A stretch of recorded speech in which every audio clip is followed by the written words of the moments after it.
So I'm going to kick things off a little bit. In the book, the way this was structured was such that my chapter, an introduction to voice technology, really sort of set the stage for where we are with voice and where we're going and why this is such a huge opportunity. And I want to kind of talk about maybe two of the key concepts that I mentioned in the first chapter. And Neil says, screen first to voice first. You heard it here first. Awesome. So I want to talk a little bit about just a couple of key concepts and why I think voice is such a disrupting force right now for healthcare. So my name is Teri Fisher. I am a physician and clinical assistant professor at the University of British Columbia. And I'm the founder of Voice First Health, the podcast all about the intersection of voice technology and healthcare. And I love getting out and teaching and speaking about this. And today, like I said, I want to get into a couple of the key concepts about why I feel voice is such a disruptor in this. I should also mention that we're going to be giving away some books too as we go along. So just keep that in mind. And my little bit of advice to you is make sure you're engaged with this, and we'll see what happens. So for those of you that may have heard this story before, you know that I'm a big techie. And this dates back to even when I was a kid. And I used to love to play with all kinds of gadgets and that sort of thing. I can even remember, this is really, this will show you kind of my obsession with technology. Before it was cool to send wedding invitations online, I sat down and I created a CD-ROM wedding invitation and burned wedding invitations onto like 100 CD-ROMs and sent them out to my friends because I thought it'd be cool to send out a video wedding invitation before it was easy to do that. So anyway, here's my story. So I'm about 10 years old. I come home from school one day and my parents say we have this big thing on our desk, and it's one of these, a Tandy computer from Radio Shack. I sit down. I love this thing. I'm obsessed with it. And I start typing, and I start typing for hours on this thing. And then, as we know, technology evolves, and we get to the place where MS-DOS, disk operating system, turns into MS Windows. And now we've got a graphical user interface. And that's a lot of fun. I'm playing with these graphical programs like little stickmen and paint programs where you can draw these stickmen. And it's great fun. And I'm sure a lot of you can relate to that. And then technology evolves, and it's about 12 years ago, Steve Jobs gets up on stage and introduces the iPhone. And now this is a completely different way that we can interface with our computers in our pocket, and we've got this touch screen. And so the critical thing to realize here is that for all three of these devices, we required some type of hardware. Meaning, for the first one, we required a keyboard. You would have to physically learn how to type, how to use a keyboard to interface with the computer. In the second case, you had to learn how to use a mouse. Now, it was a little bit more intuitive, but yet still it required a skill, and it required a piece of hardware in your hand. The third way was to use a touchscreen. Now, this is, again, even more intuitive, but in this case, you're still using a piece of hardware in your hand. Yes, you can tap on it, you can pinch and swipe and zoom and all that sort of stuff, but it's still a piece of hardware. So the question is, how is voice different? Well, for the first time ever, we now are able to interface with a computer, but we don't actually have to be holding any type of hardware. The hardware is the smart speaker, the microphone, more specifically, in the background, just listening to what's going on. And because of that, this is going to completely transform everything that we do. And so I want to get into a little bit more about why I think this is such a huge paradigm shift. When we think about different types of communication, right? You can think of nonverbal. Anybody want to type into the chat there, what is this image communicating? Any ideas? What's this image communicating to you? And while you're doing that, I'm just going to pull up something here on my other computer. Any ideas? What are you seeing? What is this communicating to you at this moment? Joy, excitement, good. Yeah, sort of elation. Yes,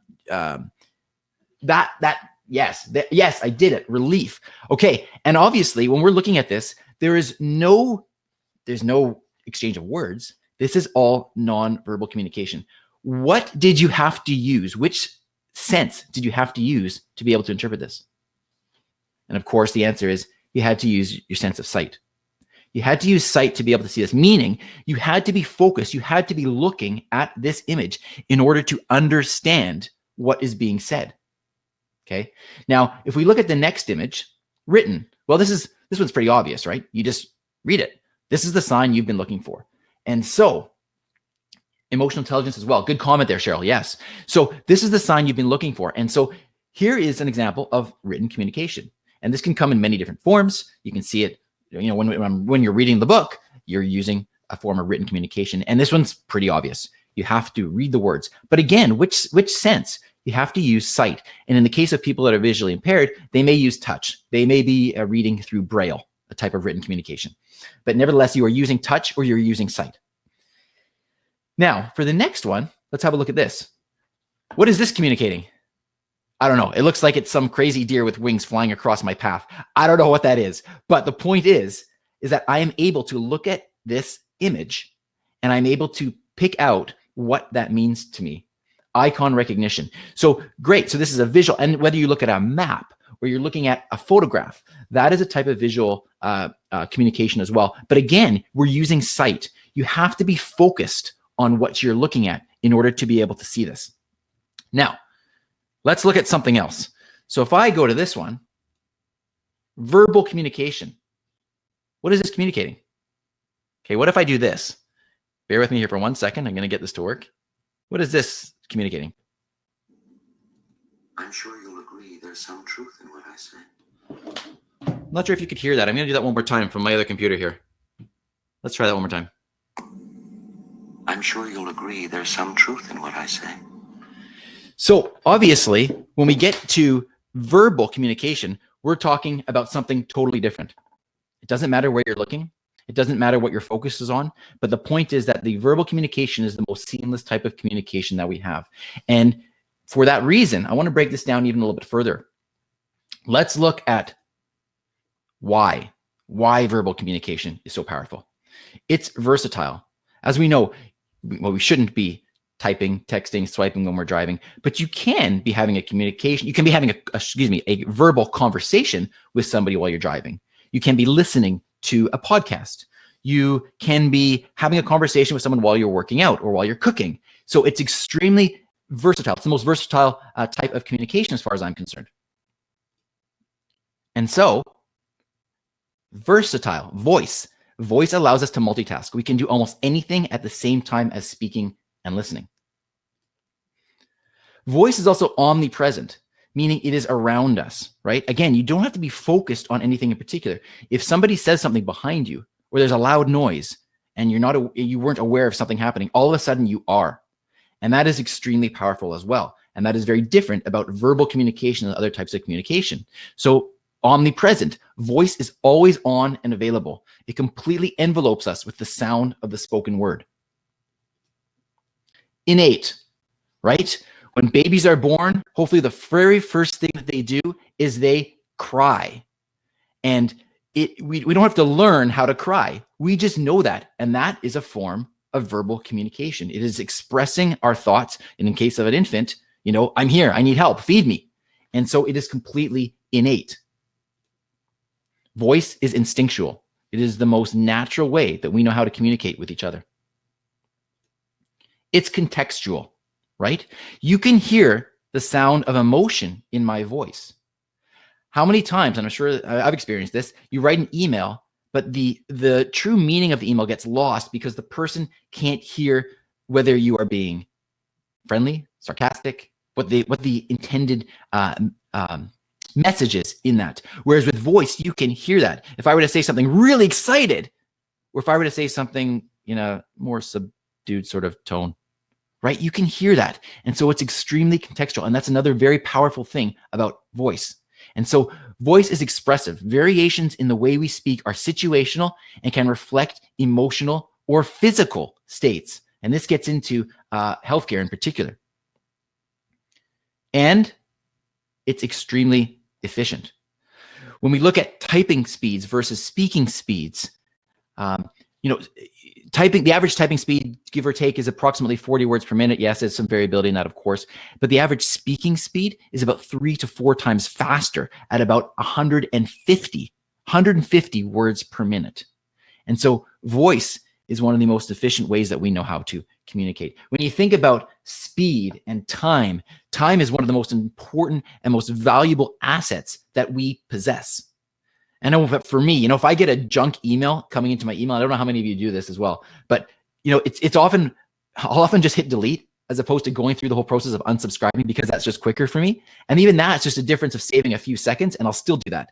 And that's just one example of how, at least for me, I want something that is very efficient, very time efficient. And so for those reasons, voice saves us time. It is the most time-effective way that we know how to articulate our thoughts. And for that reason, I think that voice is actually the next operating system. VOS, as I'll refer to it. Voice is the next operating system. The device or the interface that's going to be leveraging that operating system are the various smart speakers that we see and the various other places that we are seeing voice being built into. And then we've got applications, which you're going to hear about in the rest of this afternoon or this morning, depending on where you are, from the other speakers, talking about how all of these fundamental concepts with voice really are going to disrupt everything that we do with healthcare. So I believe that voice is actually the biggest technological paradigm shift since the internet itself.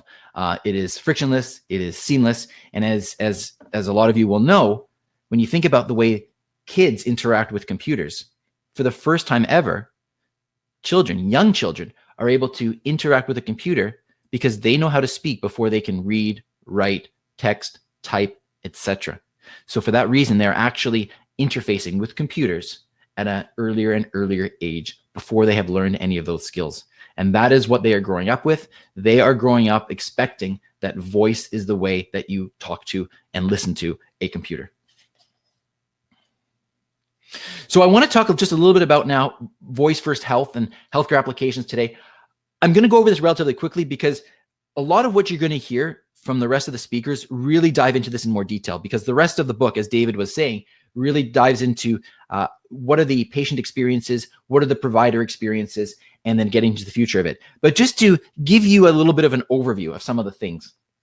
So let's dive into this. Well, here's one slide that I want to start off with, and Nate Trelaw from Orbita, and who's on this call, and you'll hear from him shortly. They did a study with VoiceBot.ai, and I'm just going to share this one slide. They've got tons of other information there, but they looked at, have people ever employed a voice assistant for healthcare use? And already, very early, 7.5% say yes, which actually I think is quite impressive at this early stage. And even more interesting is already over 50% of people would like to use a voice assistant for a healthcare use case. And we're just at the infancy of this. So I actually think these are quite high numbers, and it's very positive as far as the outlook for voice and healthcare. So one of the big topics is aging in place.